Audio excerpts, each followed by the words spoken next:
Wow, poor Titanic just can't get a break. After being destroyed once, now it's going through its second crumbling on the seafloor. Experts think there will be no sign of it left by 2050. Recently, scientists organized a new expedition to Titanic. The thrilling journeys happened in 2021 and 2022. They studied the wreck's archaeology, mapped it, and took an incredible 8,000 images. And they discovered that oceanic forces were consuming Titanic much faster than many other ships. Meanwhile, there are some ships that have been lying underwater for centuries, and they're okay. So why is that? First, like any other shipwreck, Titanic is slowly succumbing to pressure and seawater. Parts of the promenade deck already collapsed. Captain Smith's bathtub is filled with debris because the roof fell on it. The officer's quarter door started to disintegrate as well.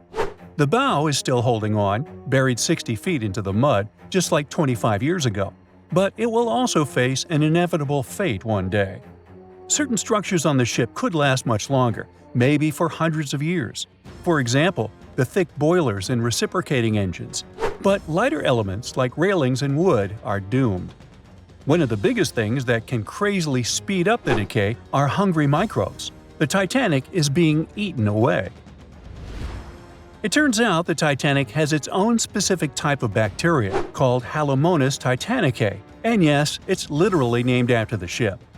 This type was discovered in rusticles. That's what you call the rust formations that resemble icicles.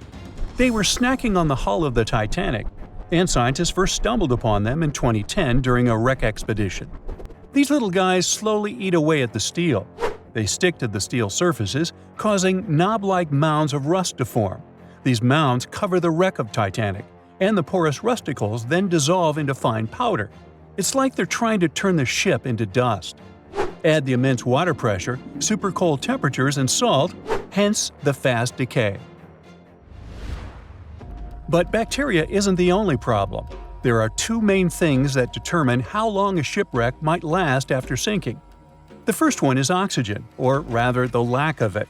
As you go lower and lower in the ocean, the oxygen levels drop significantly. Surprisingly, this really slows down the decay process. Oxygen is very important for life, and if there's none, many organisms just simply don't do well there. Also, some chemical decay processes, like iron rusting, require oxygen. That's why ships that sank in shallower, oxygen-rich waters usually deteriorate much faster. The Titanic did lie in an area with low oxygen levels, and initially, this helped to preserve its structure better. But then it adopted its own type of bacteria like a pet. It turns out that this bacterium loves low oxygen conditions. Who would have thought? There's an interesting reason for that. Most ships throughout history, both above and below the water, were made of wood. This changed in the 1840s when the Industrial Revolution hit. People started making ships out of metals, mostly iron and steel, like Titanic. Finally, they started getting bigger and stronger. Aside from the Titanic, there was also the Lusitania and other luxury ocean liners. At first sight, metal ships are much better. They outlast the wooden ships even underwater. Even though they rust away, they still last tens of times longer than the wooden ships. Decomposing wood is like a feast for animals and microbes searching for organic matter to gobble up. As soon as the wooden ship sinks, they start breaking it down almost immediately. One of the most annoying things was the shipworms. They were named that because they kept eating and burrowing holes in wooden ships. These worms can completely break the wreck down in just 2 years. Of course, this isn't a problem for metal ships, since steel and iron are super hard to digest. So they last a while if they sink in shallow and warm waters, not afraid of the oxygen. But interestingly, this also works the other way around. Metal ships feel bad in deep cold waters. A wooden ship, if sunken very deep, would be relatively fine because no critters munch on it. For example, there are at least 60 known ancient shipwrecks in the Black Sea.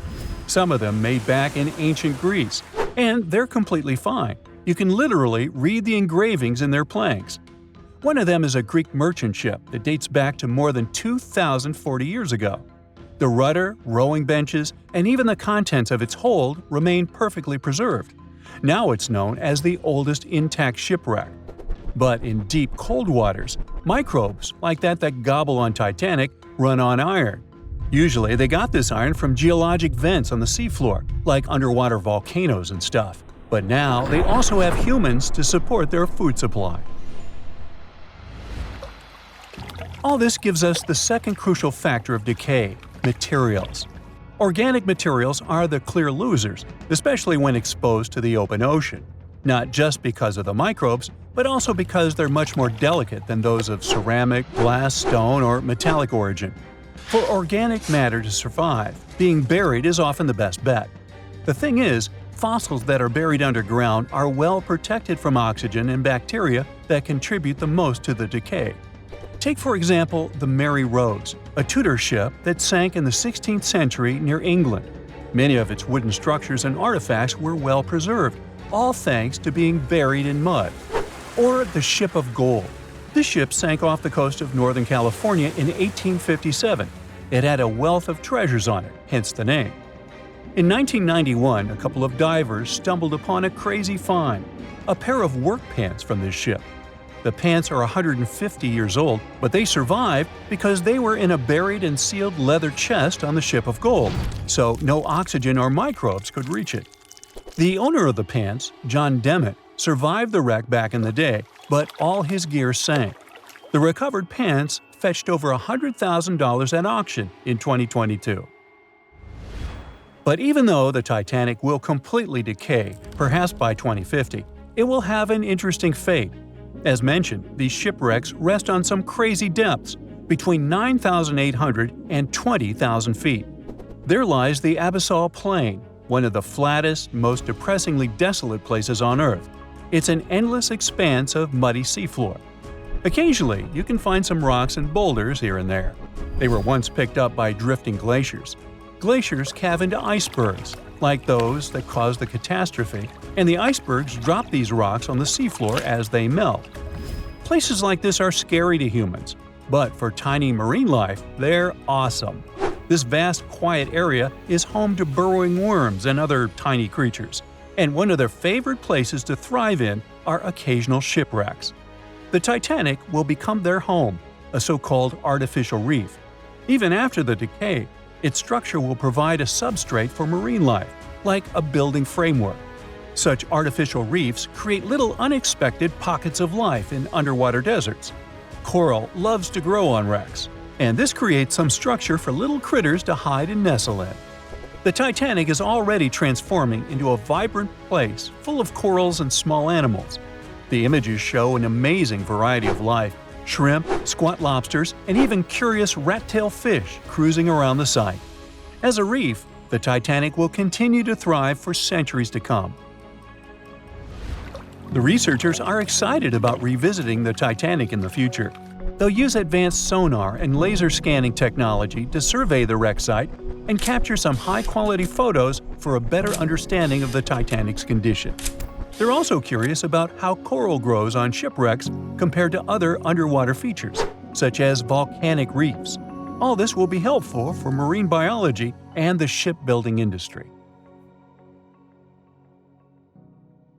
That's it for today. So hey, if you pacified your curiosity, then give the video a like and share it with your friends. Or if you want more, just click on these videos and stay on the bright side.